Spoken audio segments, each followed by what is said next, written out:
আগের ভিডিওতে বলেছিলাম যদি আওয়ামী লীগ দুর্নীতিবাজ দল হয় তাহলে বিএনপি হচ্ছে দুর্নীতির গডফাদার।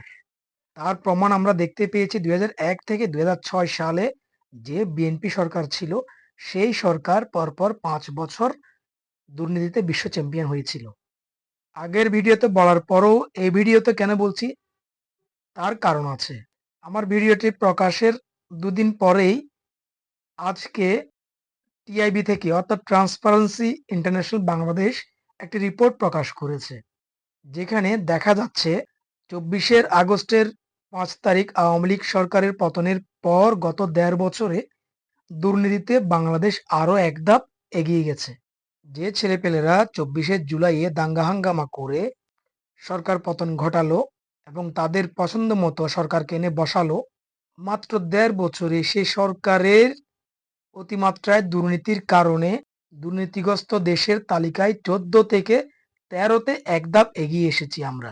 সেই সরকারের অতিমাত্রায় দুর্নীতির কারণে টিআইবির রিপোর্ট অনুযায়ী ২০২৪-এর যে র‍্যাংকিং ছিল ১৪, সেই র‍্যাংকিং থেকে আমরা আরও এক ধাপ এগিয়ে এসেছি মাত্র গত ১.৫ বছরে।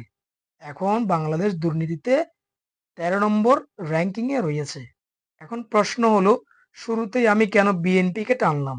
আপনারা নিশ্চয়ই অবগত আছেন ৫ই আগস্টের যে দাঙ্গা হাঙ্গামার পরে যে সরকারটা এলো, সেই সরকারের অধিকাংশই উপদেষ্টা এবং যারা নতুন ভাবে বিভিন্ন পদে দায়িত্ব নিয়েছেন তাদের সকলে বিএনপি এবং জামাত ঘরানার লোক। তা আমরা সবাই জানি। আমরা জানি বর্তমানে দেশে আওয়ামী লীগের কোনো কার্যক্রম নেই।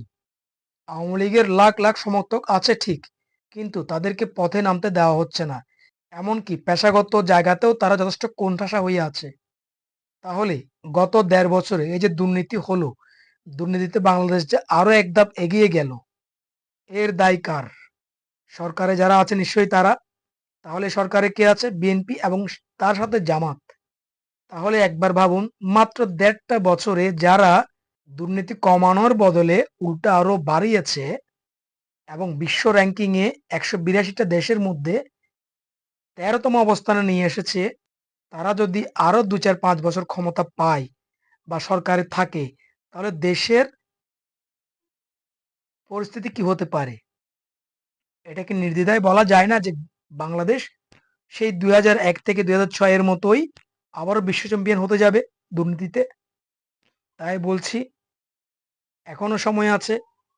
যারা বাংলাদেশের সচেতন নাগরিক, আপনারা এইসব দুর্নীতিগ্রস্ত দলকে বর্জন করুন। বিএনপি এবং জামাত দুটাই দুর্নীতিগ্রস্ত দল।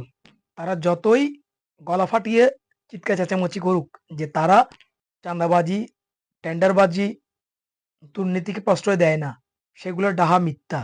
তারা যে কতটা দুর্নীতিগ্রস্ত দল এবং তাদের কর্মীরা যে কতটা দুর্নীতিপরায়ণ তা আমরা বিভিন্ন টিভি মিডিয়াতে দেখতে পাই। খুব বেশি দূরে যাওয়া লাগবে না। এই তো গত কয়েকদিন আগে জামায়াতের একজন নেতা, যার নাম ব্যারিস্টার শাহরিয়ার, উনি একজন ভোটারকে টাকা দিচ্ছেন। এখন এটাকে আপনি কি বলবেন? ঘুষ বলবেন? নাকি ভোট কেনার টাকা দিচ্ছেন? নাকি টাকা দিয়ে ভোট কিনে নিচ্ছেন? কাজেই এরকম আরো অসংখ্য ঘটনা আছে। কি বিএনপি কি জামাত, এদের প্রতিটা রন্ধ্রে রন্ধ্রে দুর্নীতি। কিন্তু যদিও তারা তাদের যে সাইবার ফোর্স আছে, তারা গলা ফাটিয়ে সারাক্ষণ মিডিয়াতে চিৎকার চেঁচামেচি করে যে তারা দুর্নীতিগ্রস্ত দল নয়, তাদের সমর্থকরা দুর্নীতিগ্রস্ত নয়। কাজেই এসব স্বাধীনতা বিরোধী দল কখনোই বাংলাদেশের শুভাকাঙ্ক্ষী নয় এবং বাংলাদেশের ভালো তারা কখনো চায় না। অতীতে যতবারই এইসব দল ক্ষমতায় এসেছে, দেশের ১২টা বাজিয়েছে। এখনো যদি তারা ক্ষমতায় আসে, আবারও বাংলাদেশকে দুর্নীতিগ্রস্ত এবং জঙ্গি রাষ্ট্র হিসেবে বিশ্ব মানচিত্রে পরিচিত করাবে।